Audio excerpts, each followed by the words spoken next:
জীবনের শেষ নিঃশ্বাস পর্যন্ত এই পাপ থেকে বেঁচে থাকব, তবে তাদের সফলতা কেউ ঠেকাইতে পারবে না।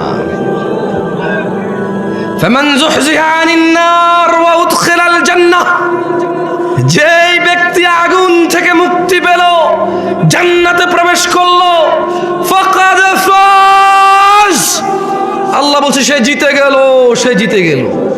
কে জিতছে? কে জিতছে? যে আগুন থেকে বেঁচে গেল, জান্নাতে ঢুকলো, সে জিতছে। কে জিতছে? কে জিতছে? যে 3 গোল দিছে সে? কে জিতছে?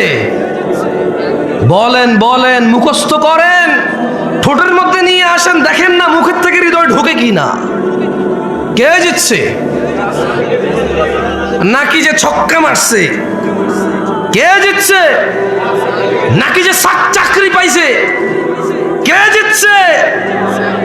নাকি যে নেতা হইছে? কে জিতছে? নাকি যে ব্যবসায়ী হইছে? কে জিতছে? যার বাপের 20 বিঘা জমি সে, নাকি যে আগুন থেকে মুক্তি পাইছে? সুসংবাদ, সুসংবাদ। কি আল্লাহ পাইছো, সুবহানাল্লাহ। আমি মাঝে মধ্যে চিন্তা করি, আল্লাহ এত দয়ালু না হলে, আল্লাহ এত দয়ালু না হলে আমরা পৃথিবীতেই শেষ হয়ে যেতাম।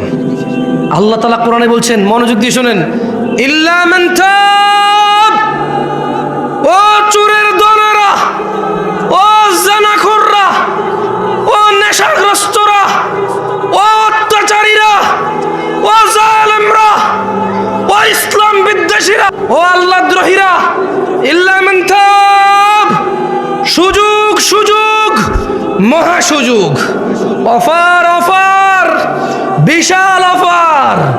ওহো, কি ঘোষণা আল্লাহর!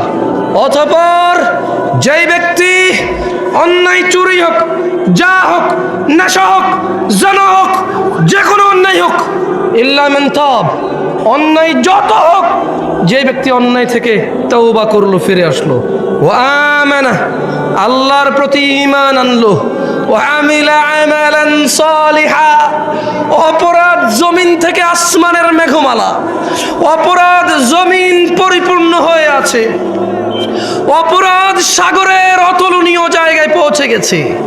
আল্লাহ বলছে খালি ফিরে আয় রে, তোর অপরাধ কতটুকু অপরাধ তোর, ফিরে আয়, মাপ চা, ঈমান আন, ভালো কাজ কর। তো বয়স তো 70 হয়ে গেছে, 35 হয়ে গেছে, 40 হয়ে গেছে, ডেলি একটা মেয়ের সাথে শুইছি, ডেলি 2 লিটার মদ খাইছি, আল্লাহ ফিরে আসলে হবে? আল্লাহ বলছে, আরে শোন, যদি তুই ফিরে আসস, ঈমান আনস, ভালো কাজ করস, এগুলো তোর গুনাহ পৃথিবী সমান, ফাউলাইকা ইউবাদদিল, আল্লাহ তোর গুনাহ এগুলাকে মাপ তো করবে, সব গুনাহকে ইউবাদদিলুল্লাহ সাইয়্যাতিহিম হাসানাত, তোর সব গুনাহকে, তোর নেকি নেই, তুই বয়স কম, বইরে যাবে কিছুদিন পরে, বা তুই জানিস না 20 বছর বয়সে মরতে পারিস, তোর তো আমল নাই, তো তোর সব গুনাহকে আমি আল্লাহ নেকিতে পরিবর্তন করে তোর নেকির পাল্লা দিয়ে দেবো। চ্যানেলটি সাবস্ক্রাইব করে আমাদের সঙ্গেই থাকুন। আমি কি একটা আমলের কথা শিখাই দিব আপনাদের, যে আমলটা আপনাকে কখনো জান্নাত থেকে মাহরুম করবে না, জান্নাতে যাবেনই যাবেন। তাহলে এটা শিখিয়ে দিয়ে এখান থেকে বিদায় নিতে পারবো, রাইট? আর কি লাগবে? আপনি কি চান আল্লাহর কাছে? আল্লাহর কাছে কি চান? কি চান? তো ওই সম্পর্কে একটু জানাই দিলে তো হলো, আর তো সারা রাত ওয়াজ করে তাহলে লাভ নাই, আমাদের মূল ঠিকানা পাই গেলে তো হইল। শিরিক করা যাবে না ভাইরা আমার। না না না, আপনাকে ভুল বলছে বক্তা, যে শেষ নবীর উম্মত আমরা, নবীর উম্মত তোরা কখনো শিরিক করতে পারে না, একদম ভুল বলছে। সূরা ইউসুফ, সূরা নাম ওয়া মা ইউমিনু আকসারুহুম বিল্লাহ ইল্লা ওয়া হুম মুশরিকুন।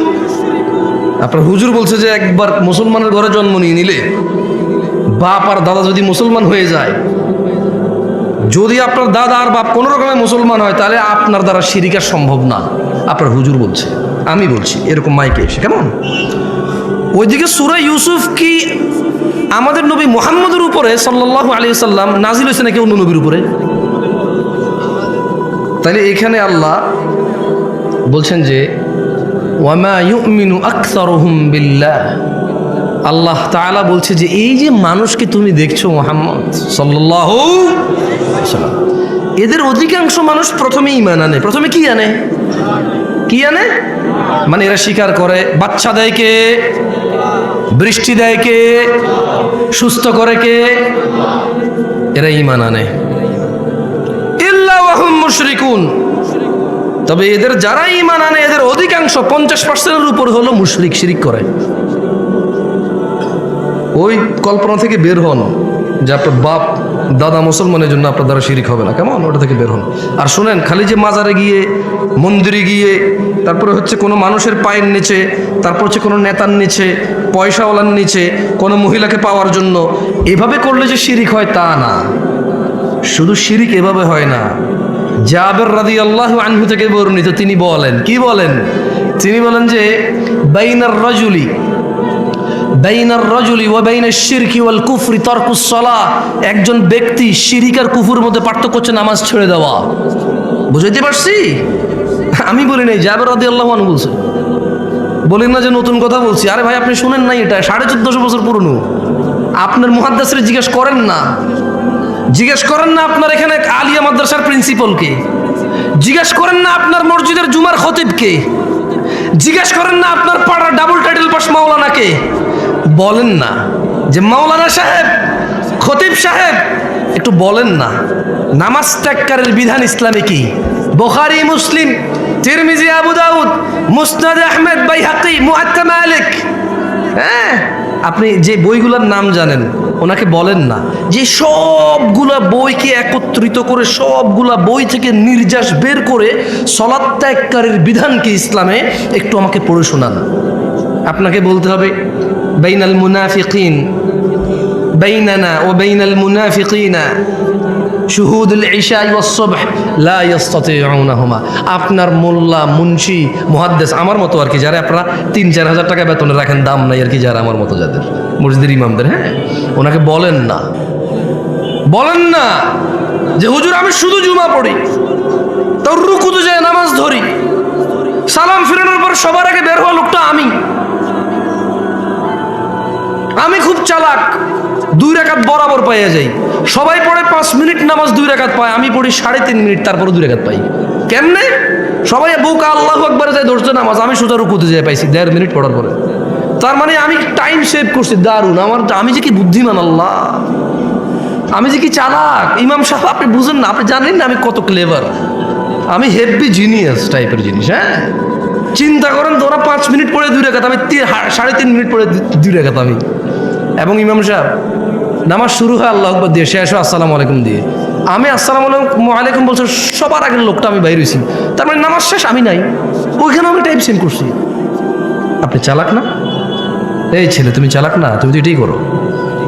তোমার হুজুরকে বলো না, তুমি যাকে বিশ্বাস করো তাকে বলো না যে ইসলামে হাদিসের যে গ্রন্থগুলো আছে ওখান থেকে একটু বলেন তো, আমি শুধু জুমার 2 রাকাত পড়ি, আর কোনো নামাজ পড়ি না আমি, আর ঈদের নামাজ পড়ি, আর কেউ মারা গেলে আমার, তাও যদি আমার নানি, দাদি, নানা, নানু, খালা, খালু, ফুফা, ফুফি, হ্যাঁ, আত্মীয় স্বজন, চাচা, জ্যাঠা, একেবারে নিকটবর্তী হলে আমি জানাজায় অংশগ্রহণ করি। এর বাইরে আমি নামাজ পড়ি না। আমার বিধান কি ইসলামে? শুনেন, আপনার হুজুর থেকে শুনে নিয়েন, শুনে নিয়েন আপনার আলেম থেকে, শুনে নিয়েন আপনার বিশ্বস্ত মানুষটা থেকে, যাকে আপনি শ্রদ্ধা করেন। আজকে আমাকে নিয়ে আসছেন, আমি বলে দিই, দেখিয়ে এগুলো এসে বলতে হবে। যদি সে আপনাকে আদর করে এইভাবে মাথা বুলিয়ে বলে যে আরে সমস্যা নেই, ঠিক হয়ে যাবে, তো ওনার ব্যাপার। আর যদি বই থেকে নিয়ে আসে কথা, কোথায় থেকে? বই থেকে নিয়ে আসতে বলবে যে বাইনানা ওয়া বাইনাল মুনাফিকিন শুহুদুল ইশা ওয়াস সুবহ লা ইস্তাতিউনাহুমা। বলতে হবে যে আল্লাহর নবী বলছে আমাদের মুসলমানদের আর মুনাফিকদের মধ্যে পার্থক্য হচ্ছে ফজর আর ইশায় উপস্থিত হওয়া। লা ইস্তাতিউনাহুমা, মুনাফিকরা ফজরে আর ইশায় উপস্থিত হতে পারে না। আল্লাহর নবী মুনাফিক বলছে তাকে। আপনি আজকে শুনছেন এটা? কি বলেন? 1450 বছর পুরনো। এটা আমি বলতে হচ্ছে কেন জানেন? আপনি বলুন যে দূরের থেকে কোন ছেলে আসছে, বাপ দাদা 14 গোষ্ঠী শুনি নাই, ও নতুন কথা কয়। না না, আপনি শুনছেন আজকে, এইটা নতুন কথা না। এটার বয়স 1450 ক্রস করছে প্রায়। কেমন? মানে আপনার আব্বার আব্বা, তার আব্বার আব্বা, তার আব্বার আব্বা, তার আব্বার আব্বা, তার আব্বার আব্বা, তার আব্বার সবার আব্বার আগে কথা এটা। আপনি বলবেন যে কি কথা বলে, বাপ দাদার জন্মে শুনে নেই। আর দূর, তোমার বাপ দাদার 14 গোষ্ঠীর 14 বার যোগ্য লেয়ার আগের কথা এটা। এত পুরনো কথা তুমি শুনো নাই কখনো, সময় পাও নাই শুনতে। এইটা বলতে হবে। আরেকটা কি বলবে? আরেকটা বলতে হবে যে বাইনাল আবদি ওয়া বাইনাল কুফরি তারকুস সালাহ। কাফের আর মুমিনের মধ্যে পার্থক্য হচ্ছে নামাজ ছেড়ে দেওয়া। এটা বলবি উনি, যদি উনি বই থেকে বলতে হয়। কেমন 90% মুসলমানের দেশ, বলো মারহাবা, বলো হ্যাঁ, বলতে থাকো। তোমার ক্ষমতা অনেক না, তুমি নিজেকে নেতা বললে নেতা, সুদর্শন বললে সুদর্শন, কবি বললে কবি, লেখক বললে লেখক, তুমি তো বলো নিজেকে মুসলমান মুমিন, বলো তোমার মর্জি।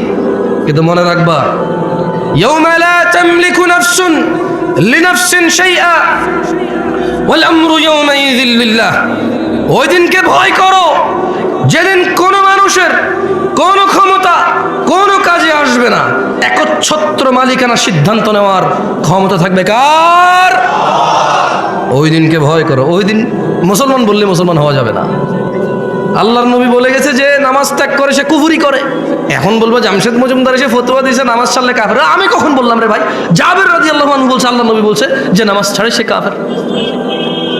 যে নিয়মিত নামাজ ছেড়ে দেয়, যে নামাজকে পরিত্যাগ করেছে, যে নামাজকে ছেড়ে দিয়েছে, যে নামাজের সাথে কোনো সম্পর্কই রাখলো না, নিজের সম্প্রীতি রাখলো না, সম্পর্ক কিছু রাখলো না, যে শরমে নামাজ পড়ে, জুমা না পড়লে মানুষই কি করবে? আরে বেটা ভাই আমার, জুমা আর জোহর দুইটাই ফরজ। কেমন মানে জুমার দিনের যে 2 রাকাত জুমা আর শনিবারের যে 4 রাকাত জোহর, দুইটাই ফরজ। কেমন? আল্লাহ আমাদেরকে বোঝার তৌফিক দান করুন। তো আপনাদেরকে এমন একটা তথ্য, আর একটা ওই যে বললাম বাইনার রাজুলি ওয়া বাইনাশ শিরকি ওয়াল কুফরি তারকুস সালাহ। নিশ্চয়ই বান্দা মুশরিক কাফের মধ্যে পার্থক্য হচ্ছে নামাজ ত্যাগ করা। বহু দূর থেকে আসছি, এই পুরো কাউনিয়ার সবাই যদি জান্নাতে চলে যায়, যদি আমি না যেতে পারি, এটা আমার কোনো সফলতা নাই। এই পুরো কাউনিয়ার সবাই যদি জাহান্নামের নিম্ন স্তরে চলে যায়, যদি আমি মুক্তি পেয়ে যাই, এতে আমার কোনো লস নাই। তাই এমন একটা ইবাদতের কথা, এমন একটা দুষ্কৃতির কথা, এমন একটা পাপের কথা বলে যেতে চাই, যেই পাপকে পরোয়া করলে এই রাজাঘাটের মানুষের জান্নাত হবেই হবে। আমি বলিনি, আল্লাহ বলেছে। যদি রাজাঘাটের নারী ও পুরুষরা, যদি রাজাঘাটের ধনী ও দরিদ্ররা, যদি রাজাঘাটের যুবক ও বৃদ্ধরা, সুস্থ অসুস্থরা যদি সিদ্ধান্ত নেয় এই পাপ সম্পর্কে আমরা সতর্ক হব, জীবনের শেষ নিঃশ্বাস পর্যন্ত এই পাপ থেকে বেঁচে থাকব, তবে তাদের সফলতা কেউ ঠেকাইতে পারবে না। ফামান যুহজিহা আনিন নার ওয়া উদখিলাল জান্নাহ, যেই ব্যক্তি আগুন থেকে মুক্তি পেল, জান্নাতে প্রবেশ করলো, ফাকাদ ফাজ, আল্লাহ বলছে সে জিতে গেল, সে জিতে গেল। কে জিতছে? কে জিতছে? যে আগুন থেকে বেঁচে গেল, জান্নাতে ঢুকলো, সে জিতছে। কে জিতছে? কে জিতছে? যে 3 গোল দিছে সে? কে জিতছে? বলেন বলেন, মুখস্থ করেন, ঠোঁটের মধ্যে নিয়ে আসেন, দেখেন না মুখের থেকে হৃদয় ঢোকে কি না। কে জিতছে? নাকি যে ছক্কা মারছে? কে জিতছে? নাকি যে চাকরি পাইছে? কে জিতছে? নাকি যে নেতা হইছে? কে জিতছে? নাকি যে ব্যবসায়ী হইছে? কে জিতছে? যার বাপের 20 বিঘা জমি সে, নাকি যে আগুন থেকে মুক্তি পাইছে? সফলতা আল্লাহর কাছে জান্নাত ছাড়া আর কিচ্ছু না। এই পৃথিবীতে এমন কিছু নেই যেটা পেলে আল্লাহ মানুষকে সফল বলেছে। আল্লাহ বলেছে যে আগুন থেকে রেহাই পেল, জান্নাতে প্রবেশ করলো, ফাকাদে ফাজ, সে জিতে গেল। তো ইয়া আল্লাহ, সে কত গোলে জিতলো, কত রানে জিতলো? আল্লাহ বলছে ফাজা ফাউজান আযীমা, সে পৃথিবীতে যত শ্রেষ্ঠ, এই মানুষের জন্য যত শ্রেষ্ঠ কিছু আছে সবচাইতে বড়টা জিতছে সে, এর চাইতে আর কিছু বড় নেই। লুকমান হাকিম বলেছিল, আল্লাহ মুহাম্মদ সাল্লাল্লাহু আলাইহি সাল্লামকে বলতেছেন, ওয়াইদ ক্বালা লুকমান, আল্লাহ বলল যে আর স্মরণ করুন যখন লুকমান বলেছিল তার পুত্রকে, ইয়া বুনাই ওয়া হুয়া ইয়ালি ইবনি, তার পুত্রকে যখন সে বলেছিল ওয়া হুয়া ইয়াইদুহু, ওয়াজ করতেছিল। কি করতেছিল? কি করতেছিল? আমি কি করতেছি এখানে আজকে? গত বছর এখানে কি হয়েছে? এর আগের বছর যত হুজুর আসে কি করে এখানে? যত শ্রোতা আছে কি শুনে এখানে? ওয়াজ শোনে। লুকমান হাকিম তার ছেলেকে ওয়াজ করছে। এদেশের বাপেরা হুজুর নিয়ে এসে ছেলেকে ওয়াজ শোনায়, নিজেরা ওয়াজ করে না। যেদিন বাপ তার ছেলেকে ওয়াজ করবে, স্বামী তার স্ত্রীকে, দাদা তার নাতিকে, নাতি তার দাদাকে, মা তার মেয়েকে, বাপ তার মেয়েকে, চাচা তার ভাতিজিকে, মামা তার ভাগ্নিকে, ভাগিনাকে, পাড়া প্রতিবেশী তার পাড়া প্রতিবেশীকে যেদিন ওয়াজ করবে, সেই দিন ওই একটা ইসলামের বিধানকে প্রস্তুত করার জন্য দু চারটা সুন্নতকে ছোট করা লাগবে না, সেদিন সবাই জেনে যাবে। কেমন? ওয়াইদ ক্বালা লুকমান, স্মরণ করুন লুকমান লিবনি, তার ছেলেকে ওয়াজ করছিল, ওয়া হুয়া ইয়াইদু, ওয়া হুয়া ইয়াইদু, তার ছেলেকে সে ওয়াজ করছিল কি, ইয়া বুনাই, ও আমার আদরের ছেলে, লা তুশরিক বিল্লাহ, তুমি আল্লাহর সাথে শরীক করিও না, ইন্না শিরকা লা যুলমুন আযীম, হে আমার ছেলে, শিরক পৃথিবীর যত অপরাধ উপস্থিত আছে সবচেয়ে বড় অপরাধ। এখন প্রশ্ন হতে পারে, 1000 লিটার মদ খেলে আর শিরিক করলে কোনটা বড় অপরাধ? এখানে কোরআনুল কারীমে সূরা লুকমান আল্লাহ বলছে যে ইন্না শিরকা লা যুলমুন আযীম, নিশ্চয়ই শিরিক সবচাইতে বড় অপরাধ। প্রশ্ন আসতে পারে, এদেশের নেতারা কয়েক হাজার কোটি টাকা দুর্নীতি করে নিয়ে চলে গেছে, এটা হিসেব হবে? মানুষের টাকা, কার টাকা? মানুষের টাকা, হিসেব আল্লাহ মাফ করবে না। যার টাকা মারছে তারা মাফ করবে, তারা যদি তারা মাফ না করে তাহলে তাদেরকে নেকি দিয়ে দিতে হবে। যদি ওই লোকের কাছে, নেতার কাছে আর নেকি নাই, তবে এই দেশের নেতাদের কাছে বহু নেকি আছে। বলেন তো কেন? এই মসজিদ মাদ্রাসার লোকেরা নেতার কাছে যায় 2 লাখ টাকার জন্য দাঁড়ায় থাকে। ওর বাপ কি করতে রে, তুই যে 2 লাখ টাকার জন্য গেলি, ও কোত্থেকে টাকা আনবে? এই ওর বাপ কি করতো? আমি চিনি না ওর বাপেরে। ও নিজে কি করতো? এই মসজিদে 1 লাখ, ওই মাদ্রাসায় 2 লাখ, ওই স্কুলে 5 লাখ, ওই এতিমখানায় মেয়ের বিয়েতে 10 লাখ আনে কোত্থেকে রে টাকা? ওর বাপের কয় বিঘে জমি ছিল রে? ও কি ব্যবসা করে? কত ব্যবসার নাম কি? ওর কাছে যায় দাঁড়ায় থাকো টাকার জন্য। তো টাকা যেহেতু দিচ্ছে, যেখান থেকেই আনে, যেহেতু টাকা দিচ্ছে, এ ভাই আমি আওয়ামী লীগ বিএনপি বলছি না ভাই, চোর বদলানোর কথা আমি বলি না, কি বদলানোর কথা আমি বলি না। আমার কথা হচ্ছে যে শাসনে আছে, আল্লাহ তার মধ্যে যত কল্যাণ আছে তা আমাকে গ্রহণ করা তৌফিক দিক, তার ভিতরে যত অনিষ্টতা আছে আল্লাহ তা থেকে আশ্রয় দিক। আমি তার সাথে পাঙ্গা ঝামেলা যেতে চাই না, তার ভিতরের ভালোটাকে ব্যবহার করে সমাজকে সুন্দর করতে চাই, তাকে সংশোধন করতে চাই, তাকে বদলাতে চাই না। কি করতে চাই না? বদলাতে চাই না, কারণ আমি নামই জানি না তাকে বদলায় কাকে নিয়ে আসবো, সবাই চোর। ঠিক আছে? তো সংশোধন লাগবে, বদলানো লাগবে না। কি লাগবে না? সংশোধন লাগবে।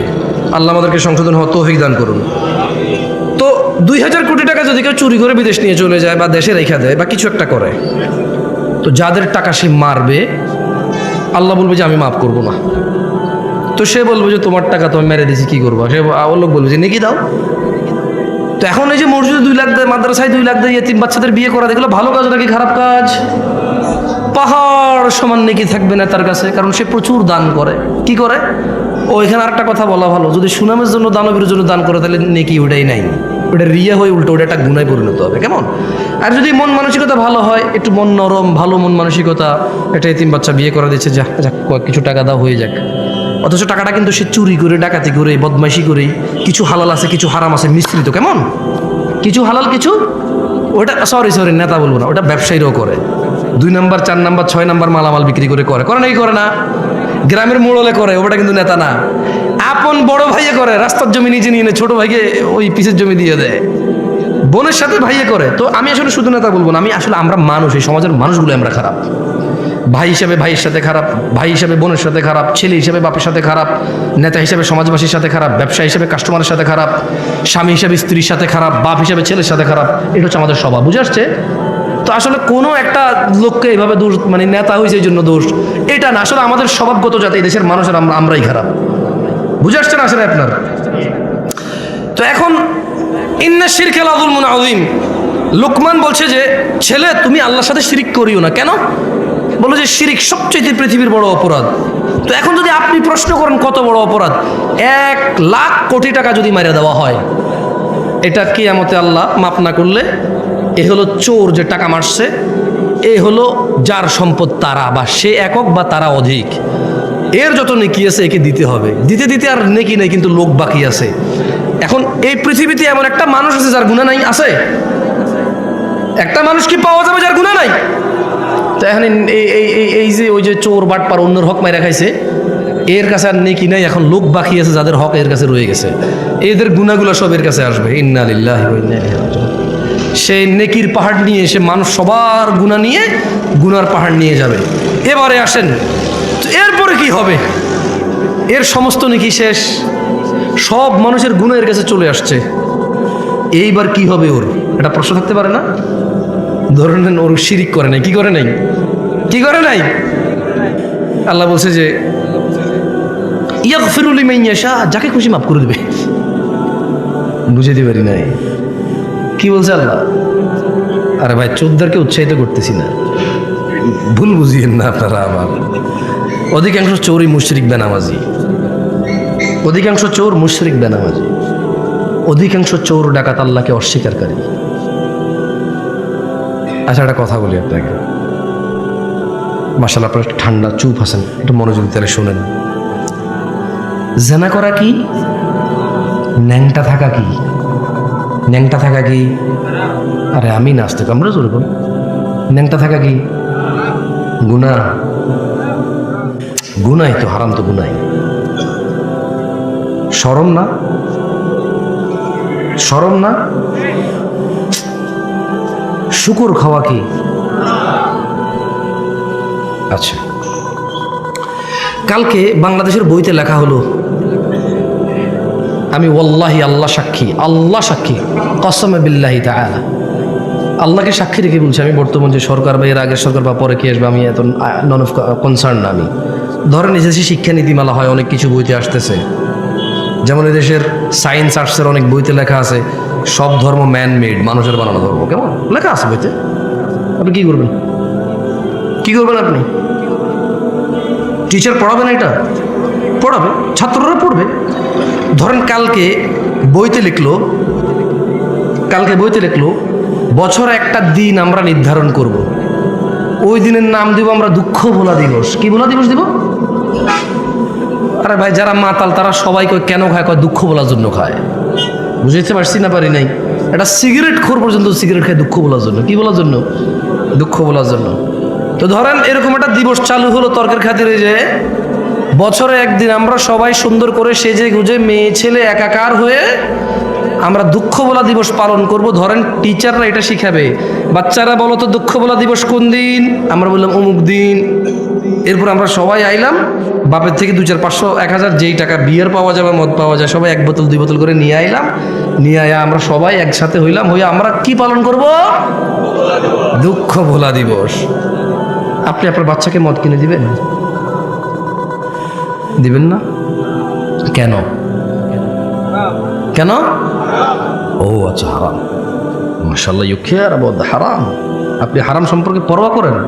জাযাকুমুল্লাহ খায়র, শুনে খুব ভালো লাগলো। আচ্ছা, ধরে নেন পরশু একটা দেশে, এই দেশ না জানি, এই দেশ নিয়ে কথা বলে খুব বাবরে বাপ ঝামেলা আছে। আচ্ছা, উদাহরণের মধ্যে যে কোনো দেশে হলি হলো, কেমন? আমরা একটা দেশের নাম দিলাম কল্পনা। ও না, ওটা মনির খানের হয়ে যাবে পরে, সমস্যা, ওই বেটা দিয়ে চলে যাবে। আস্তাগফিরুল্লাহ। কি নাম দেওয়া? একটা দেশের নাম দেন তো, মানে কাল্পনিক। ভাই, এটা বাংলাদেশের ভিতরে, আমি এই দেশ নিয়ে কথা বলতে চাই না, আমি পাগল। এত বড় ভুল আমি করবো না, দাঁড়ান। টংটাং, কারণ টংটাং দেশে যে কোনো কিছু হইতে পারে। যে দেশের নাম টংটাং সেই দেশে যে কোনো কিছু হইতে পারে। এখন একটা দেশের নাম ধরে নেন টংটাং, ওই দেশে কিছু মুসলমান বসবাস করে, কিছু হিন্দু বসবাস করে, কিছু বৌদ্ধ বসবাস করে, কিছু খ্রিস্টান বসবাস করে, কিছু নাস্তিক বসবাস করে, কিছু ইয়াহুদি বসবাস করে, নাসারা বসবাস করে, এভাবে বহু ধর্মের ধর্ম মানে না বসবাস করে।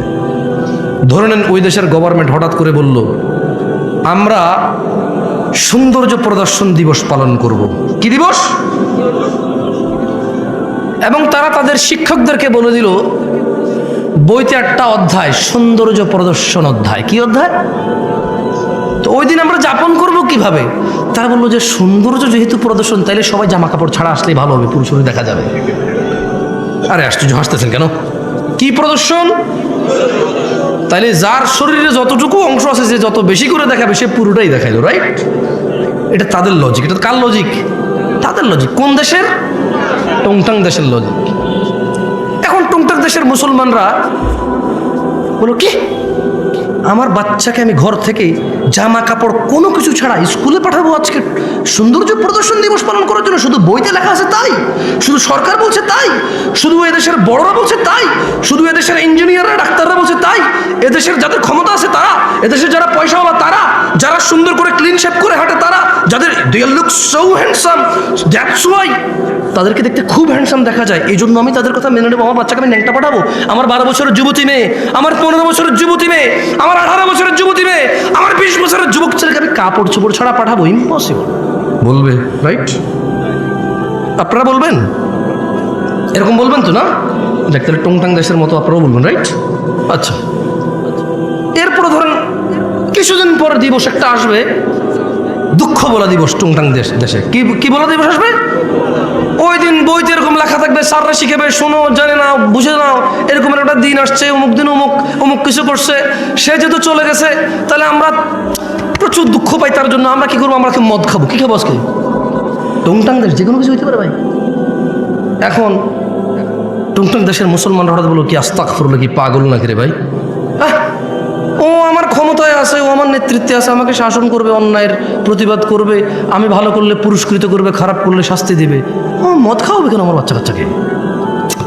টংটাং দেখছে মানুষ এটা মেনে নেবে না, বাচ্চাকে বলবে আজকে স্কুলে যাওয়ার দরকার নাই, যা হয় হবে, বাদ দাও। বলবে কি না? আপনারা কি করবেন? তো এই যে যারা আমাদের জন্য, ভাষার জন্য, স্বাধীনতার জন্য, আমাদের জন্য এই পৃথিবী ছেড়ে চলে গেল, এই দেশে, এই দেশ থেকে তারা সুন্দরী স্ত্রী, ছোট ছোট বাচ্চা কাচ্চা কোলে ছিল, বৃদ্ধ বাবা মা ছিল তাদেরও, তারাই হয়তো পরিবারের একমাত্র উপার্জনকারী ছিল। ওর স্ত্রীর গর্ভে একটা 9 মাসের বাচ্চা ছিল। ও বেচারা ভাষার জন্য হোক, স্বাধীনতার জন্য হোক, ওর স্ত্রী সন্তানের ইজ্জত রক্ষার জন্য হোক, আর পরাধীনতায় বিরক্ত হয়ে নিজের পরবর্তী প্রজন্মকে স্বাধীন একটা রাষ্ট্রে দিয়ে স্বাধীনতা দিয়ে যাওয়ার জন্য হোক, ও বেচারা লড়াই করতে চলে গিয়ে জীবন দিয়ে দিল। ওর বাচ্চাটা ভূমিষ্ঠ হলো ইয়েতিম হয়ে। ওর বাচ্চাটা পৃথিবীতে আসার আগে ইয়েতিম হয়েছে, ও জীবন বিলিয়ে দিল। এখন আপনারা বলছেন যে ওদেরকে আমরা স্মরণ করতে হবে টন টন টন টন টন টন টন গান গাইয়া। আপনারা বলতেছেন যে তারা যেহেতু আমাদের জন্য জীবন দিয়ে চলে গেছে, একটা দিন আমরা নির্ধারণ করব, ওই দিন মুসলমানের ছেলে মেয়ে একত্রিত হয়ে, একাকার হয়ে, সেজে গুজে, ফুল মাথায় দিয়ে, খোপায় দিয়ে, ছেলে তার হাতে ফুল নিয়ে, মেয়ে তার খোপায় ফুল নিয়ে যাবে, কোনো এক পাথরে দাঁড়াবে, ছবি তুলবে, জুতা নিয়ে উঠবে না, মোজা নিয়ে উঠবে না, নানা ধরনের নিয়ম থাকবে। আর সারা দিন শুধু আল্লাহ যে মিউজিককে হারাম করেছে, ইসলাম যে মিউজিককে হারাম করেছে, মদ হারাম করেছে কে? ন্যাংটা হওয়া হারাম করেছে কে? মিউজিক হারাম করেছে কে? তো টংটাং দেশের মানুষ তো মিউজিকটা আল্লাহ হারাম করেছে, এজন্য মিউজিক দিয়ে কাউকে সম্মান করবে না। আপনারা কেন করছেন? টংটাং দেশের মানুষের মতো হইতে পারবেন না। এতটা বিবেকহীন হয়ে গেছে। মানে বইতে লেখা থাকবে, কেউ একজন বলবে আচ্ছা মৃত ব্যক্তি গান বাজালে সম্মান পায়, এটা কে বলছে ভাই? মিউজিক বাজাইলে যে আমার জন্য উৎসর্গ করেছে তার প্রাণ, যে আমার মাথার মণি, যে আমার আবেগের জায়গা, আল্লাহ তাদের উপর সবার উপর সন্তুষ্ট হলো, জান্নাত দান করুন। যার যার ইমান আমল যতটুকু ছিল আল্লাহ প্রত্যেকটুকু কবুল করুন, আর আল্লাহ তাদের সাথে ইনসাফ করুন। যেহেতু আমরা জানি না এখানে হিন্দু বৌদ্ধ মুসলিম সবাই ছিল, আল্লাহ ইনসাফ করুন। আল্লাহ কি করুন? কথা বলছিলাম, লুকমান তার ছেলেকে ওয়াজ করছিল, লা তুশরিক বিল্লাহ, আল্লাহর সাথে শরিক করিও না, ইন্নাশ শিরকা লাযুলমুন আযীম, শিরক সবচাইতে বড় পাপ। কত বড় পাপ! এই পৃথিবীর সমস্ত জিন আর মানুষ একত্রিত হয়ে যদি কোনো পাপ রটনা করে, এর চাইতে বড় পাপ। শিরক কত বড় পাপ! ছোট্ট একটা উদাহরণ দেয়, যদিও এই উদাহরণ কিচ্ছু না, ওয়াল্লাহি এই উদাহরণ একেবারেই মিলবে না, তবুও দিচ্ছি। একটা লোক পুরুষ, একটা লোক মহিলা, এই পুরুষ এই মহিলাকে বিয়ে করেছে, বুঝে আসছে? এখন তারা স্বামী স্ত্রী। এখন এ মহিলা জোরে জোরে কথা বলে, এই পুরুষ তাকে বলে যে তোর এত জোরে কথা বলে আমার ভালো লাগে না রে। মহিলা তাও জোরে কথা বলে, পুরুষ বিরক্ত বলে যে কোন পাপ করছে জীবনে, বিপদ গলায় বসছে। বাট মহিলাকে ঘর থেকে বের করে না, কি করে না, গায়ে হাত দেয় না, বিরক্ত হয়। ওর বউ পান খায়, বললো যে তুই এত অল্প বয়সে পান খাওয়া শুরু করে দিলি, এমনি এমনি চা বাঁচতে আরে আমার বিচ্ছিরি লাগে দেখতে আমার। কিন্তু বউকেও তালাক দেয় না, বাপের বাড়ি পাঠায় না, গায়ে হাত তোলে না, ওর জন্য জামা কিনে, কাপড় কিনে, ওর জন্য সুন্দর সুন্দর চুড়ি কিনে, লিপস্টিক কিনে, আলতা কিনে।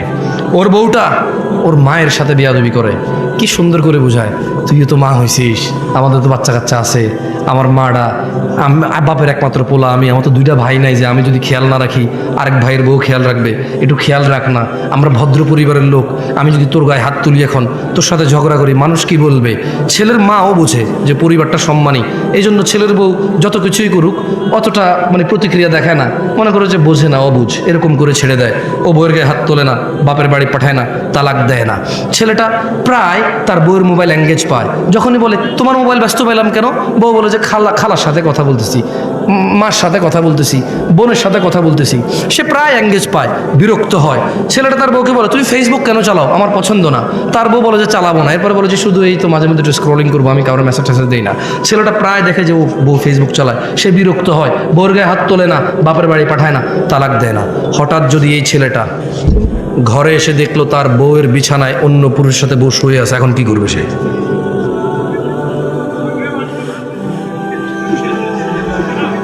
কেন রাগে মেরে ফেলবে কেন? ও কি ইসলাম বোঝে না? ও তো মুসলমান ছেলের কথা বলতেছি আমি। তুমি কোন ছেলে, তুমি কোন ধর্মের ছেলে? ইসলামে কোনো মহিলা পুরুষ ধরা পড়ে গেলে মেরে ফেলার তোমার বিধান আছে? সরকার মারবে? কে মারবে? কে মারবে? বিবাহিত মহিলাকে পাথর মেরে মেরে রজম করবে কে? জেনাকারী। কে রজম করবে? কে রজম করবে? তুমি তো গায়ে হাত দিতে পারবো না, তুমি ধর্ম বুঝো না তো। যটুক আছে ওটুক নিয়ে মস্করা করো, গজল গায়া গায়া। যটুক টুকটাক দেখা যায় ওটুক নিয়ে মস্করা করো, গজল গায়া, গান গায়া, সিনেমা নাটক কইরা, কৌতুক করে ধর্ম শিখাও। এখন সিনেমা করে দেখি তো টেলিভিশনে আসে, একটা ইসলামের শিক্ষা কোরআন হাদিস দিয়ে আর হচ্ছে না, এবার নাটক করে শিখাইতে হবে। এই পর্যায়ে চলে গেছো তুমি। কেন আমার বাপ মেরে ফেলবা কেন? ওর বউ আরেকজনের সাথে শুয়ে আছে, তুমি মেরে ফেলবা কেন? তোমার বউ তোমার মেরে ফেলা বৈধতা আছে ওই মহিলাকে? বলে যে মেরে ফেলবার আগে ওকে তালাক দেওয়া বৈধতা আছে, ওকে বাপের বাড়ি পাঠিয়ে দেওয়ার বৈধতা আছে, মুসলমান শাসকের হাতে তুলে দেওয়ার বৈধতা আছে, যে বিচার হোকের। আর বিচার হবে কেন? বিবাহিতা মহিলা জানা করলো কেন? বিবাহিত পুরুষ জানা করলো কেন? ওর বিচার হবে, ওকে পাথর মেরে মেরে ফেলতে হবে। কে মারবে? শাসক মারবে, পুলিশ। এই দেশের যে পুলিশ আছে না, অথবা কোনো বাহিনী তৈরি হবে, সরকার তৈরি করবে। কে তৈরি করবে? হুজুর আমাদের দেশের সরকার। তো আমি তোমার দেশ নিয়ে কথাই বলতেছি, আমি কথা বলতেছি ইসলাম নিয়ে। আমি কি এখন বাংলাদেশকে হিসেব করে ধরে কথা বললে হবে? ইন্ডিয়া, পাকিস্তান, সৌদি আরব, ইরান, নেপাল, ভুটান নিয়ে কথা বললে হবে? আমি কথা বলতে হবে ইসলামের বিধান নিয়ে। এবার কি তোমার আছে আর কি তোমার নাই? যা তোমার আছে তা তুমি পাবা, আর যা তোমার নাই জব তুমি আল্লাহকে দিবা। আমি এখানে কি করবো? আমার কি করার আছে, কি ক্ষমতা আছে আমার করার? এই তোমরা কি কথা বুঝো আমার? এখন এই ছেলেটা দেখলো তার স্ত্রী অন্য কারো বিছানায় শুয়ে আছে। আচ্ছা, এই যে তার মাকে কষ্ট দিল, এই যে মহিলা জোরে জোরে তার সাথে কথা বলে, এই যে মহিলা পান খায়, এই যে মহিলা সারা দিন ব্যস্ততা, মোবাইলে ব্যস্ত পায়, এই যে মহিলা ফেসবুক চালায়, ও কিন্তু তালাক দেয় নাই, দিছে? বলেন তো এবার ও রাখবে? আপনি বললে একটা পুরুষ, অথচ ওর বউকে যদি ওই পুরুষের সাথে না দেখতো, ও জানতেই পারতো না। এই কথা জানতে পারতো? ক্ষমতা আছে? ধরেন ওর বউ একটা পুরুষের সাথে শুইল, ও 3 দিন পরে বাড়ি আসলো, ও ওর বউর সাথে শুইল, ওর কি বুঝার ক্ষমতা আছে ওর বউ আরেকজনের সাথে ছিল? আরে জোরে জবাব দেন ভাই। যেই পুরুষ তার বউ যদি আরেকজনের সাথে শোয়, এরপরে সে যদি ওই স্ত্রীর কাছে যায়, যেই পুরুষের এতটুকু ক্ষমতা নাই বুঝার যে অন্য কারোর সাথে ছিল, ওই পুরুষ যদি দেখে আরেকজনের সাথে শুইছে, ও ঘৃণায়, লজ্জায়, রাগে, ক্ষোভে, দুঃখে ওকে পুরো পৃথিবীর বিনিময় দিলেও বলবো যে বউ আমি রাখবো না ভাই। যার ভিতরে ন্যূনতম লজ্জাবোধ আছে, গায়রাত আছে, গায়রাত মানে বোঝেন আত্মমর্যাদা, কি মর্যাদা, সে রাখবে না। তো বলবো যে ভাই এত কিছু জানি না, আমি জুলুমের শিকার হয়ে গেছি, ওর মোহর কত, 20 লাখ, এ ভাই একটা কিডনি খুল লইয়া যায়, এটা সরা, দেখলে আমার মেজাজ গরম হয়। আল্লাহ এরকম বলবে। যার ভিতরে ন্যূনতম আত্মমর্যাদা আছে সে বলবে যে 20 লাখ তো নাই, কিডনি একটা নিয়ে যা, 2 কিডনি লাগে না, 1 কিডনি বাঁচা যায়, ওরে নিয়ে বাঁচা যাবে না ভাই, কিডনি ছাড়া বাঁচা যাবে গ্যারান্টি আছে, ওর সাথে বাঁচবো না। ও আমাকে ধোকা দিছে, ও আমার বংশ মর্যাদা নষ্ট করছে, ও আমার বংশ নষ্ট করে দিছে। এখন যে বাচ্চাটা আছে এটা কি আমার না আমার, আমি সেই সন্দেহে আছি। ও আমার আগামী প্রজন্ম ধ্বংস করে দিছে, আমার আগামী প্রজন্মের যে বাতি আমার, সে বাতি আমার কিনা আমি জানি না, আমি এতটা দুঃখে আছি। এবং যে নিষ্পাপ সন্তানটা আছে ওর ঘর থেকে হইছে, ওকে বিদায় করে দেওয়ার পর ওই বাচ্চাটাকে দেখলে আমার ওর কথা মনে পড়বে, আর আমি সন্দেহে থাকবো এটা কি আমার বাচ্চা না অন্য কারো। ওকে সরাও, কিডনি নিয়ে যাও, ওকে সরাও, 1 কিডনি দিয়ে বাঁচা যায়। ও আমার আগামী প্রজন্ম ধ্বংস করে দিছে, ও আমার বংশের বাতি শেষ করে দিছে, ওকে সরাও। সেই জায়গায় শিরিক আল্লাহ কিভাবে মাফ করবে? অথচ তিনি জানে ওয়াহুয়া খালাকাক, তিনি তোমাকে সৃষ্টি করেছে। কোথায় থেকে? এক বিন্দু তুচ্ছ পানি থেকে, যেটা তোমার বাপের পাজরের হাড়ে ছিল, এই পিছনের হাড়ে ছিল যে পানিটা, ধাক্কা দিয়ে যে পানিটা বের হয়, যে পানিটা যে কারো হাতে লাগলে গোসল করতে হয়, এইভাবে ঘিন ঘিন করে টিস্যু দিয়ে মুছে ফেলবে, এমন তুচ্ছ পানি হতে তোমাকে সৃষ্টি করছে। তুমি তো মনে করো তুমি জোয়ান, তোমার বাপ জোয়ান ছিল না, তুমি মনে করো তুমি জোয়ান থেকেই যাবা, ছোট ভাই আমার, তুমি আর বৃদ্ধ হবা না, খবরদার। عن أبي بكر رضي الله عنه قال, আবু বকর রাদিয়াল্লাহু আনহু থেকে বর্ণিত তিনি বলেন, قال النبي صلى الله عليه وسلم, আল্লাহর রাসূল সাল্লাল্লাহু আলাইহি সাল্লাম বলেছেন, আলা উনাব্বিউকুম বিআকবারিল কাবাইর, ও আমার উম্মতরা, তোমাদেরকে কি আমি বলে দেব পৃথিবীর সবচেয়ে বড় অপরাধ কি? قالوا بلى يا رسول الله, সাহাবারা সবাই বললেন, হ্যাঁ আল্লাহর রাসূল আপনি বলে দেন না, এই পৃথিবীতে যত অপরাধ আছে সবচেয়ে বড় কোনগুলা? উনি বললেন সালাসান, 3 বার আল্লাহ নবী বলল, আমি কি তোমাদের বলে দেব পৃথিবীর বড় অপরাধ কোনটা? আবার বলল, আমি কি তোমাদের বলে দেব না পৃথিবীর বড় অপরাধ কোনটা? আবার বলল, আমি কি তোমাদের বলে দিব না এই পৃথিবীর সবচেয়ে বড় অপরাধ কোনটা? 3 বার বললেন। সাহাবারা বলল, হ্যাঁ আল্লাহ নবী সাল্লাল্লাহু আলাইহি সাল্লাম বলে দেন। বলেন, আল ইশরাকু বিল্লাহ, পৃথিবীর সবচাইতে বড় অপরাধ আল্লাহর সাথে শিরিক করা। ওয়া উকুকুল ওয়ালিদাইন, দ্বিতীয় বড় অপরাধ বাবা মায়ের অবাধ্য হওয়া। ওই যে মহিলাটা চিকন হ্যাংলা পাতলা 50-55 বছরের বৃদ্ধা, ওই যে পুরুষটা এখন কোনো কাজ নাই, একটা পাঞ্জাবি আর লুঙ্গি পরে এরকম ওয়াজ মাহফিলে যায়, কোনার দোকানে গিয়ে 2 কাপ চা খায় আবার ঘরে চলে আসে, ওকে কোথাও ডাকা হয় না, ওকে কেউ 5 পয়সার দাম দেয় না। এই তুচ্ছ এই হ্যাংলা পাতলা বুড়ার বুড়ি, আল্লাহর নবী বলছে, এই বুড়া বুড়ির যদি তোমার মা বাপ হয়, ধাক্কা দিলে পড়ে যাবে যে লোকটার এখন চাকরিও নাই, ব্যবসাও নাই, তুমি যদি ওকে উপার্জন করে না চিকিৎসা করাও, না খাওয়াও, ও বেচারা অসুস্থতায় ভুগবে, ক্ষুধায় ভুগবে। এমন দুর্বল একটা মানুষ, আল্লাহ নবী বলল যে পৃথিবীর বড় অপরাধ ওয়া উকুকুল ওয়ালিদাইন, এই পৃথিবীতে সবচেয়ে বড় অপরাধ শিরকি, তারপরের অপরাধ হচ্ছে বাপ মায়ের অবাধ্য হওয়া। তুমি তো বলো হুন্ডা না কিনে দিলে ঘর কোপায় ফেলবো ভাই আমার, তুমি বলো তোমার বাপকে হুন্ডা না কিনে দিলে ঘর কোপাবা, তুমি বলো তোমার বাপকে জন্ম দিছস কর্ম দিস না কা, বই পড়ে শিখবে এগুলো না? পাগল ছেলে, ওর ক্ষমতা কত জানো?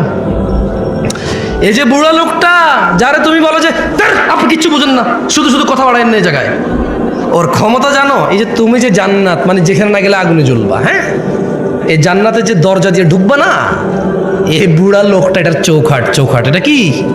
চৌখাট। এটা নাই মানে দরজাই নাই, এটা নাই মানে কি? দরজাই নেই। বোঝো ওর ক্ষমতা, ওর ক্ষমতা বোঝো। নেতার সাথে লাগবা, একবারে পিটায় সোজা করে দিবে, ভয় তুমি সুন্দর ব্যবহার করো। কোন প্রশাসনের সাথে লাগবা, মামলা মোকদ্দমায় ফেসে যাবা। ব্যবসায়ীর সাথে লাগবা, ও টাকা টুকা খরচ করে এমন বানান দিবে, এমন ট্র্যাপে ফেলবে, জীবনে মুখ দেখাইতে পারবা না, তোমার ঘরে মহিলা ঢুকাই দিবে। আর এই যে বুড়া লোক কি করতে পারো জানো? জান্নাত থেকে তোমার এমন লাথি মারা বের করে দিতে পারবে। তুমি জানোই না এর ক্ষমতা কত। এই বুড়া লোকটা তোমার অনন্ত জীবনের সুখ কেড়ে নিতে পারে, এত ক্ষমতা তার। মামলায় জেলে গেলে 60 বছর পচবা, অমুক ব্যবসায়ীর সাথে লাগে গেলে 50 বছর ভুগবা, সে মারা যাবে বা তুমি মারা যাবা, ম্যাটার সলভ, ক্লোজ। বুঝে আসছে না? আসে নাই? আর এই বুড়া লোকটার সাথে যদি লাগো না, এই বুড়ির সাথে যদি লাগো না, অনন্ত জীবন যেখানে আর মৃত্যু হবে না, ফিনিশ। ধাউ ধাউ আগুন, নাজ্জাআতাল লিশ-শাওয়া, যে আগুন মানুষের চামড়া খসে দেবে, এমন আগুনে ঢুকে ও ফেলে দেবে। কে ফেলবে? এই বুড়া লোক যারা তুমি 5 আনার দাম দাও না। আব্বা আপনি বড় ভাইরে এটা করছেন ওটা করছেন, আমার দেন নাই। আব্বা আপনি সবসময় ছোট বলার দিকে টানেন। আব্বা আপনি কি করছেন, অমুক দেখেন তার পোলারে কি দিয়েছেন, আপনি কি দিয়েছেন। কার সামনে কথা বলো? তুমি চিনোই নাই, তুমি কি করো নাই, চেনোই নাই। হ্যাঁ, ও হিন্দু হলো, তুমি বিশ্বাস করো তোমার বাপ যদি হিন্দু হয়, তোমার বাপ যদি বৌদ্ধ, খ্রিস্টান, ইহুদি, নাসারাও হয়, তুমি না, তোমার আব্বা যদি বলে যে আল্লাহর সাথে শিরিক করো, বলতে হবে যে আব্বা আমি এক আল্লাহ ছাড়া কারো ইবাদত করি না, আব্বা আমার জোর করি না, ভালো না যাও না। ইব্রাহিম আলাইহিস সালাম একজন নবী, খলিলুল্লাহ, রাসূল, সুবহানাল্লাহ, উনি মিথ্যা কথা বলছে, চিন্তা করেন। তারপর বাপের সাথে বিয়ে করতে পারে নাই। বাপে বলছে যে ইব্রাহিম আসো আমরা পূজা করি। ইব্রাহিম আলাইহিস সালাম হঠাৎ করে বলেছে, আব্বা আমার খুব খারাপ লাগতেছে। কি লাগতেছে? আব্বা আমি অসুস্থ ফিল করতেছি, আমার যাইতে ভালো লাগতেছে না। বাপ বললো যে ঠিক আছে, যেহেতু অসুস্থতা ফিল করতেছে বাদ দাও। ওহি পাঠায় কে? উনি খলিলুল্লাহ, আল্লাহর বন্ধু। কার বন্ধু? আল্লাহর বন্ধু। ওনার ওরস মানে ওনার জন্মে একটা ছেলে আসছে যার পানি লাগতো, কান্নাকাটি করতেছিল। সুবহানাল্লাহ, আল্লাহ জমজম দিয়ে দিছে ওখানে। কি দিছে? মানে ইব্রাহিম আলাইহিস সালাম কে ভাই? ছোট ভাই আমার, তুমি ইব্রাহিম আলাইহিস সালামের পরিচয় জানো? আরে না, তুমি জানো না তো। আরে তুমি জানো না ইব্রাহিম আলাইহিস সালাম কি? কে উনি? ওনার স্ত্রী আর সন্তানকে রেখে মরুভূমিতে চলে গেছে। স্ত্রী সন্তানের জন্য আল্লাহ খলিল ইব্রাহিম আলাইহিস সালাম আল্লাহর বন্ধু। বন্ধুর বউ বাচ্চা কষ্ট পাচ্ছে, আল্লাহ ওখানে জমজম দিল। কি এতে খাদ্য আছে, পানিও আছে। মানে তুমি কলা খেলে যেরকম খাদ্য হয়, ভাত খেলে যেরকম খাদ্য হয়, পানি খেলে যেরকম 30টা মেটে পানি হয়, জমজমের পানিতে খাদ্যের গুণাগুণও আছে, পানির গুণাগুণও আছে। তুমি বুঝছো? মানে কারণ তো মরুভূমি তো কিচ্ছু নাই, তো এই পানি খেয়ে বেঁচে থাকতে হবে। সুবহানাল্লাহ, এত ভালোবাসে আল্লাহ ইব্রাহিম আলাইহিস সালামকে। এত ক্ষমতাবান মানুষ, এত ক্ষমতাবান মানুষ। বাপ বললো যে চলো পূজা করবা। আব্বা আমার খুব খারাপ লাগতেছে। বললো যে আরে আমার ছেলেটার খারাপ লাগতেছে, আচ্ছা ঠিক আছে যাও। তুমি বুঝছো? বলা যাবে না আব্বা আপনি মুশরিক, আর তুমি বলো যে আব্বা আপনি বেকার, আব্বা আপনি জুয়া খেলেন, বাপারে মারতে যাও। তুই কি করছস? জুয়া খেলছো সারাদিন। আমার ও আল্লাহর বান্দা, জুয়া কি তোর সাথে অপরাধ রে? জুয়া তোর সাথে অপরাধ? তোর বাপের, তোর বাপ নেশা করে, তোর সাথে অপরাধ বেটা। হ্যাঁ, এই নেশাখোরটারই তো খাচ্ছিস এখন পর্যন্ত, এই জুয়ারিটা তো খাচ্ছিস এখন পর্যন্ত। এখন পর্যন্ত যে বিয়ে করতে যাবি না, ওর পোলা হিসেবে তোর কাছে মেয়ে বিয়ে দিবে মানুষ। তোর অত যোগ্যতা নেই রে, তোর মেয়ে দিবে কে? এই এত খারাপ মানুষটা এখনো তোর ছত্র ছায়া আছে, তোর ছায়া হয়ে আছে রে। এত খারাপ লোকটা এখনো তোর ছায়া, এখনো তুই ছাদের নিচে বৃষ্টি থেকে আর রোদ থেকে বাঁচিস, ওর বানানো। এখনো যে অমুক জায়গায় ঘুষি দিয়ে আমাকে দাঁত ভেঙে ফেলছিস, কার ছেলে? অমুকের। আরে ওর বাপটা তো খুব মিশুক মানুষ, আমাদের বন্ধু মানুষ ছিল। আচ্ছা ছাড়ো, আমি ওর বাপের সাথে কথা বলবো। এই যে তুই মারামারি করছিস, ওর জন্য বেঁচে গেছিস রে ছোট ভাই আমার। কত ক্ষমতাবান মানুষের সাথে বেয়াদবি করিস। ছোট ভাই আমার, বাপ মায়ের সম্মান কর। পৃথিবীর সবচেয়ে বড় অপরাধ হচ্ছে আল্লাহর সাথে শিরিক করা, ওয়া উকুকুল ওয়ালিদাইন, পিতামাতার সাথে অন্যায় আচরণ করা। যাই হোক, ওয়াজালাসা ওয়া কানা মুত্তাকিয়ান ফাকাল, আল্লাহর নবী হেলান দেওয়া ছিল, দুইটা অপরাধের কথা বললো। একটা কি? একটা কি? আরেকটা কি? এই তৃতীয় একটা অপরাধের কথা বলতে গিয়ে ওয়াখানা ওয়াজালাসা ওয়াখান, উনি এভাবে হেলান দিয়ে বসা অবস্থায় এই দুইটা বলছেন। কিভাবে হেলান দেওয়া অবস্থায়? যে কোনোভাবে উনি হেলান দেওয়া ছিল, ঠিক আছে? তো এরপরে উনি হেলান থেকে উঠে গেছেন, উঠে গিয়ে বললেন আলা ওয়া কাউলু জুর, মিথ্যা সাক্ষ্য দেওয়া। কি সাক্ষ্য দেওয়া? কি সাক্ষ্য দেওয়া? কি সাক্ষ্য দেওয়া? এই দেশে একজন লোকের জেল হয়ে গেছে, খারাপ মানুষ ছিল বলে। ওই সাক্ষীকে পরে ধরার পরে বললো যে আমি দেখি নেই কখনো। দেখেন, পৃথিবীর সবচেয়ে বড় অপরাধ শিরক, তারপরে বাপ মা। আল্লাহ নবী হেলান দিয়ে বলছেন দুইটা কথা। এরপর তিনি সাডেনলি হেলান থেকে উঠে গেছেন, উঠে গিয়ে বললো যে আলা আলা ওয়া কাউলু জুর, এবং মিথ্যা সাক্ষ্য দেওয়া। قال فما زال يكررها حتى قلنا ليت له سكت। আল্লাহর নবী হেলান দিয়ে উঠছে, ছোট ভাই আমার মিথ্যা সাক্ষী দিস না, বোন আমার মিথ্যা সাক্ষী দিও না। আল্লাহর নবী হেলান থেকে উঠে গিয়ে বলল মিথ্যা সাক্ষী দেওয়া, মিথ্যা সাক্ষী দেওয়া, মিথ্যা সাক্ষী দেওয়া, মিথ্যা সাক্ষী দেওয়া, মিথ্যা সাক্ষী দেওয়া। সাহাবারা সবাই বললেন ওহো, উনি বলতেইছিলেন। আমরা সবাই ইতস্ত বোধ করলাম যে আহা, এইবার যদি আল্লাহর নবী একটু চুপ করতো, এইবার যদি আল্লাহর নবী একটু নীরব হইতো। এই মিথ্যা সাক্ষ্য দেওয়ার কথা উনি বলতেছিলেন, রিপিট অ্যাগেইন। তিনি এটা বলছেন। সাহাবারা ভাবতে বাধ্য হলেন, আল্লাহ নবীর কষ্ট হচ্ছে, বলতেছে যদি উনি একটু এবার বন্ধ করতে বলা। মিথ্যা সাক্ষ্য দেওয়া এত বড় অপরাধ, বুঝে আসছে? কিরে, এতে ওইটা বেশিরভাগ ছোট বলা পানি করে, এগুলা ঢিল মারছে গাছের আমে, পড়ছে যায় জানালায়, ভেঙে গেছে গ্লাস। তো বাড়িওয়ালা বলে যে কে মারছে, তুই দেখছিস? বলে আমি দেখিনি। কি বলে আমি দেখিনি।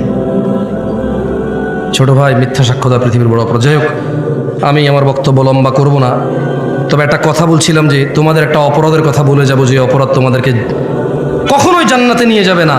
আর তোমাদের এই একই অপরাধের কথা বলে দেবো, বলছিলাম যে অপরাধ তোমাকে জান্নাতে, যে আমল তোমাকে জান্নাতে নিয়ে ছাড়বে। কি জান্নাতে যেতে রাজি আছো?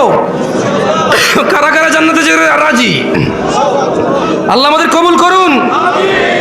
শোনো আমার ভাইরা, যে অপরাধ ক্ষমা হবার নয়, দেখো ওই যে বললাম দুর্নীতি, চাঁদাবাজি, মিথ্যা, বহুত কিছু অপরাধ আছে, একটা অপরাধ ক্ষমা হবে না। আল্লাহ বলছে ইন্নাল্লাহ, নিশ্চয়ই আল্লাহ, লা ইয়াগফির, ক্ষমা করবে না, আইয়ুশরাকা বি, যে আল্লাহর সাথে শিরিক করে, ওয়া ইয়াগফির, ক্ষমা করে দেবে, ক্ষমা করে দিতে পারে, ক্ষমা করবেন ওনার ইচ্ছা, মা দুনা যালিক, পৃথিবীতে যত অপরাধ আছে, লিমান ইয়াশা, ওনার ইচ্ছা, যে কোনো যত খুশি অপরাধ মাফ করবেন, শিরিক ছাড়া। ওয়া মান ইউশরিক বিল্লাহ, যে আল্লাহর সাথে শিরিক করলো, ফাকাদ দাল্লা দালালান বাঈদা, সে সবার চাইতে বেশি পথভ্রষ্ট হলো। দ্বীনি ভাইরা, তাওহীদের দিকে ফিরে আসুন। আল্লাযীনা আমানু ওয়া লাম ইয়ালবাসু ঈমানাহুম বিযুলমিন উলাইকা লাহুমুল আমন ওয়া হুম মুহতাদুন। হিদায়াত প্রাপ্ত কেউ নয় এই পৃথিবীতে, কোন মোল্লা, মুন্সি, গাজী, হাজী, মুফতি, মুহাদ্দিস, সাধারণ অসাধারণ, পুরুষ নারী ধনী দরিদ্র কেউ হিদায়াত প্রাপ্ত নয় ওই ব্যক্তি ছাড়া। আল্লাহ বলছে যারা ঈমান আনছে। কি আনছে? এরপরে বললেন যে এবং তাদের ঈমানের সাথে শিরিককে যুক্ত করে নাই। দেখছেন সূরা ইউসুফে বলছে ঈমান আনার পর শিরিক করে, রাইট? সূরা ইউসুফে কি বলছে? ঈমান আনার পর। এ দেখেন এই যে এটা কি সূরা আল আনামের 83 নম্বর আয়াত, এখানেও সেম কথা বলতেছে। তার মানে মুসলমান হওয়ার পরও মানুষ শিরিক করার সম্ভাবনা, মুসলমান হওয়ার পরও শিরিক করার কি তো নাইলে আল্লাহ আল্লাহ আল্লাহ কেন কোরআনে বলতেছে সূরা আল আনামে যে আল্লাযীনা আমানু, যারা ঈমান আনে, ওয়ালাম ইয়ালবাসু ঈমানাহুম বিযুলম, এবং তাদের ঈমানের সাথে শিরিক করে না, উলাইকা লাহুমুল আমন, নিরাপত্তা তাদের জন্য যারা ঈমানের মধ্যে শিরিক করে না, ওয়াহুম মুহতাদুন, এবং এরাই হেদায়েত প্রাপ্ত যারা ঈমানের সাথে শিরিক করে না। দিনী ভাইরা, আমি বক্তব্য লম্বা করবো না, শেষ করে চলে যাব, অনেক দূরে যাব। আপনারা অনেক দূর থেকে আসছেন অনেকে মনে হয়। দেখেন শিরিক যদি না বুঝে আসে আপনার, আমি আপনাকে আবারও একটা হাদিস, কয়টা হাদিস? একটা হাদিস আমি আপনাকে পড়ে শোনাই, এখান থেকে বিদায় নিতে চাই। আপনারা আমার মুখে মুখে কি হাদিসটা পড়বেন? ঠিক আছে, শোনেন। মক্তবে পড়ছেন কারা কারা? হাত তুলেন তো। মক্তবে মক্তবে মক্তবে পড়ালেখা করছেন? মাশাআল্লাহ মাশাআল্লাহ, তাইয়্যিব তাইয়্যিব। শোনেন, বলেন আন, জোরে, আন সাঈদ ইবনুল মুসাইয়িব রাদিয়াল্লাহু আনহু আন্না রাসূলুল্লাহি সাল্লাল্লাহু আলাইহি ওয়াসাল্লাম قال, বলেন সাঈদ ইবনুল মুসাইয়িব রাদিয়াল্লাহু আনহু থেকে বর্ণিত, তিনি বলেন আল্লাহর রাসূল বলেছেন সাল্লাল্লাহু আলাইহি ওয়াসাল্লাম। আমি গজল বেশি একটা পছন্দ করি না, কেন জানেন? কারণ গজলে নবী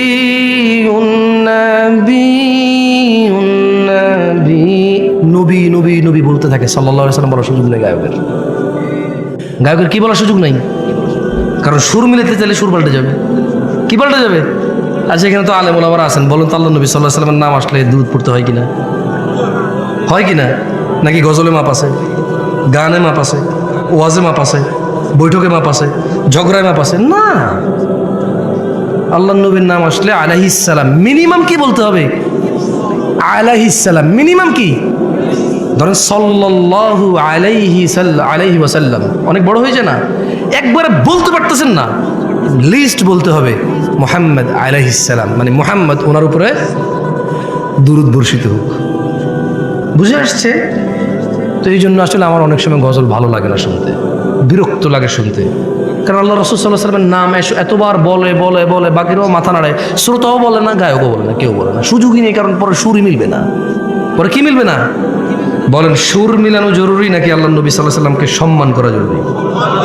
যাক, বলেন বাইনানা ওয়া বাইনাল মুনাফিকিন, বাইনানা ওয়া বাইনাল মুনাফিকিনা, জোরে বলেন সবাই, শুহুদুল ইশা ওয়াস সুবহ লা ইস্তাতিউনাহুমা। এখানে বলছে যে আল্লাহ নবী সাল্লাল্লাহু আলাইহি ওয়াসাল্লাম বলেছেন মুসলমান আর মুনাফিকের মধ্যে পার্থক্য হচ্ছে ফজর আর ইশায় উপস্থিত হওয়া, মুনাফিকরা পারে না। এবার বলেন আন জাবির রাদিয়াল্লাহু আনহু, জাবির রাদিয়াল্লাহু আনহু থেকে বর্ণিত, তিনি বলেন, একটু জোরে বলেন, মুখস্থ করুন এটা। আমি চলে যাব, গত বছরও আসছে, আগামী বছরও আসবে, কোনো লাভ হবে না আপনারা। একটু মুখস্থ করেন, দেখেন কোনোদিন যদি কাজে চলে আসে। কেমন অনেক সময় দেখেন এটা নাট পড়ে আছে, কোনো কাজে লাগে না, হঠাৎ এক জায়গায় লেগে যায়, এবং যে জায়গায় লাগে এই জায়গায় মানে আপনি নাইলে যে কী হইতো আল্লাহ জানে, নাইলে যে কি হইতো আল্লাহ জানে। মুখস্থ করে নেন, ধরে নেন, ওই স্পায়ার নাটই ধরে নেন নাই একটা হাদিস, দেখেন না কোন দিন কোন কাজে লেগে যায়, আর আপনার কিচ্ছু লাগবে না। বলেন জাবির রাদিয়াল্লাহু আনহু থেকে বর্ণিত, তিনি বলেন আল্লাহর নবী সাল্লাল্লাহু আলাইহি ওয়াসাল্লাম বলেছেন বাইনার রাজুলি ওয়া বাইনাশ শিরকি ওয়াল কুফরি তারকুস সালাহ। বান্দা শিরক ও কুফরের মধ্যে পার্থক্য হচ্ছে নামাজ ত্যাগ করা। এখন আপনারা শিরিক কুফুরি মুনাফিকি এগুলোর কি পরোয়া করবেন আপনাদের ব্যাপার। তবে একটা আয়াত পড়ে বিদায় নিব, ভালো হয়ে যাও যুবক। ছোট ভাই আমার, তোমার আব্বা জওয়ান ছিল তো, দেখো বুড়ো হয়ে গেছে, তুমি হয়ে যাও। বেঁচে থাকলে বুড়ো হওয়া আসা তুমি মরতে পারবো না। যদি বেঁচে থাকো 50, 60, 70, 80 তো বুড়া হয়েই যাবা। এই চামড়া ভাঁজ হয়েই যাবে, এই যৌবন থাকবে না। থাকবে না চিরকালই দাপট আর নেতৃত্ব আর ব্যবসা বাণিজ্য সম্পদ, গ্রহণযোগ্যতা চিরকাল থাকবে না। ভালো হয়ে যাও ভাই আমার। আচ্ছা হুজুর, আমার বয়স 50, এক ওয়াক্ত নামাজও পড়ি না জুমা ছাড়া। হুজুর, আমার বয়স 40, জুমা ছাড়া কোনো নামাজ পড়িনি, ঈদ ছাড়া। আরেকজন বলে যে ভাই, আমি কত জেনা করেছি জানেন, কত নেশা করেছি জানেন।